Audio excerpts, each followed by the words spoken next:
नमस्कार मेरे नौजवान साथियों, कैसे हैं आप सब। आशा करता हूं आप सभी स्वस्थ और प्रसन्न होंगे तथा लगातार सीख रहे होंगे। मैं Prem, assistant professor PSM PG college, geography department Kannauj, आपका स्वागत करते हैं अपने YouTube channel geography with Prem में। दोस्तों, तत्कालिक भौगोलिक मुद्दे के अंतर्गत आज हम आपसे बात करेंगे एक नए टॉपिक की, जिसका नाम है नीति आयोग। ठीक है, तो चलिए शुरू करते हैं आज का लेक्चर और बात करते हैं आपसे नीति आयोग के बारे में। दोस्तों, नीति आयोग यानी कि अगर हम यहाँ पे बात करें कि नीति का फुल फॉर्म क्या होता है, तो हम देख सकते हैं कि नीति यानी NITI। इसमें N का मतलब नेशनल है, I का मतलब इंस्टीट्यूशन है, ऑफ T का मतलब है ट्रांसफॉर्मिंग, I का मतलब है इंडिया। तो ये आपको याद रखना है नीति आयोग का नीति का full form, national institution of transforming India. आगे देखते हैं। ठीक है, यहाँ पे आपको नीति आयोग का एक चित्र दिखाया गया है, सत्यमेव जयते। इसके बाद देख लेते हैं नीति आयोग की संशोधित संरचना कैसी है, क्योंकि आपको पता है कि हमारे देश में लोकसभा के चुनाव हुए हैं, जिसमें नई सरकार केंद्र में बनी है। ठीक है, तो जाहिर सी बात है कि नीति आयोग की संरचना बदल जाएगी। तो नीति आयोग के जो अध्यक्ष हैं वो हमेशा PM ही होते हैं। तो इस समय प्रधानमंत्री हमारे कौन हैं? नरेंद्र मोदी जी हैं। तो वो अध्यक्ष हैं, नीति आयोग के अध्यक्ष हैं। ठीक है, यानी कि हमेशा आपको याद रखना है कि नीति आयोग का अध्यक्ष जो होता है वो PM होता है। ठीक है, इसके अगर हम उपाध्यक्ष की बात करेंगे तो नीति आयोग के जो उपाध्यक्ष हैं वो हैं सुमन के बेरी। तो ये आपको याद रखना है। और पहले उपाध्यक्ष की बात करेंगे तो वो थे आपके अरविंद पनगड़िया, यानी नीति आयोग के पहले अध्यक्ष अरविंद पनगड़िया थे। वर्तमान उपाध्यक्ष सुमन के बेरी हैं। ठीक है, उसी प्रकार अगर वर्तमान CEO की बात करें, CEO का फुल फॉर्म होता है चीफ एग्जीक्यूटिव ऑफिसर। तो वर्तमान में जो CEO हैं वो हैं BVR सुब्रमण्यम हैं। ठीक है, और वहीं प्रथम CEO की बात करें तो वो थे आपके सुधांशु श्री खुल्लर थे। तो आपको पहले याद रखना है और वर्तमान के याद रखना है। आगे देखते हैं। वैज्ञानिक VK सारस्वत, कृषि अर्थशास्त्री रमेश चंद्र, बाल रोग विशेषज्ञ VK पाल और मैक्रो अर्थशास्त्री अरविंद विरमानी भी सरकारी थिंक टैंक के पूर्णकालिक सदस्य बने रहेंगे। यानी अगर आपसे कोई पूछे कि नीति आयोग का काम क्या है, तो वह सरकार के थिंक टैंक के रूप में काम करता है। ठीक है, इसमें 4 पदेन सदस्य हैं जो कि केंद्रीय मंत्री हैं। राजनाथ सिंह जो कि देश के रक्षा मंत्री हैं हमारे देश के, अमित शाह जो कि गृह मंत्री हैं, शिवराज सिंह चौहान जो कि कृषि मंत्री हैं, और निर्मला सीतारमण जो कि वित्त मंत्री हैं वर्तमान समय में हमारे देश की सरकार में। अगर हम नीति आयोग के बारे में बात करें तो इसकी स्थापना 1 जनवरी 2015 को हुई थी। ये आपको याद रखना है, नीति आयोग की स्थापना 1 जनवरी 2015 को हुई थी। और किसके स्थान पर हुई थी? तो योजना आयोग के स्थान पर हुई थी। तो योजना आयोग की स्थापना कब हुई थी? तो इसकी स्थापना 15 मार्च 1950 को हुई थी। ठीक है, तो इतना आपको याद रखना है। नीति आयोग की स्थापना 1 जनवरी 2015 को हुई योजना आयोग के स्थान पर, और योजना आयोग कब बना था? 15 मार्च 1950 को। ठीक है, के स्थान पर एक नई संस्था नीति आयोग के रूप में की गई। इसमें सहकारी संघवाद की भावना को प्रतिध्वनित करते हुए अधिकतम शासन और न्यूनतम सरकार, क्या परिकल्पना है? अधिकतम शासन और न्यूनतम सरकार की परिकल्पना को साकार करने के लिए नीचे से ऊपर के दृष्टिकोण पर जोर दिया गया है। यहाँ पे नीचे से ऊपर कहने का मतलब ये है कि गरीब से अमीर की ओर, यानी सबसे पहले गरीब का ध्यान दिया जाएगा, इसके बाद अमीर का ध्यान दिया जाएगा। ठीक है, यह एक सलाहकार थिंक टैंक के रूप में कार्य करता है तथा व्यापक विशेषज्ञता वाले लोगों को इसका सदस्य बनाता है। इसके पास नीतियां लागू करने का अधिकार नहीं है, ये आपको याद रखना है। केवल ये सरकार के सोचने के रूप में काम करता है, उसे लागू करने का अधिकार नहीं है।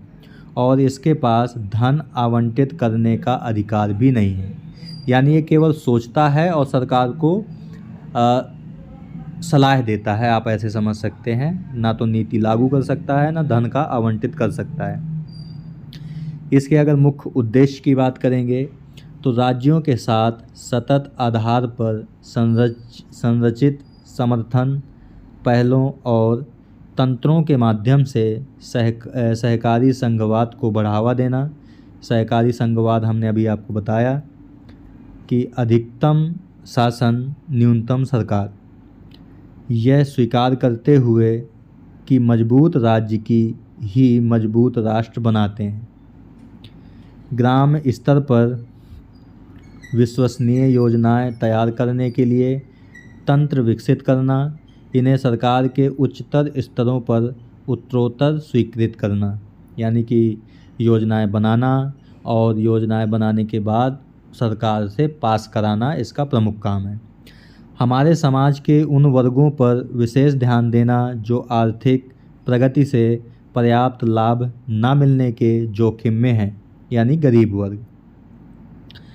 प्रमुख हितधारकों और राष्ट्रीय एवं अंतर्राष्ट्रीय समान विचारधारा वाले थिंक टैंकों के साथ शैक्षिक और नीति अनुसंधान संस्थानों के बीच साझेदारी को प्रोत्साहित करना और सलाह प्रदान करना, यानी कि दूसरे देशों की सरकारों से भी ये शैक्षिक और नीति अनुसंधान पर चर्चा करता है और साझेदारी को बढ़ावा देता है और प्रोत्साहित करता है।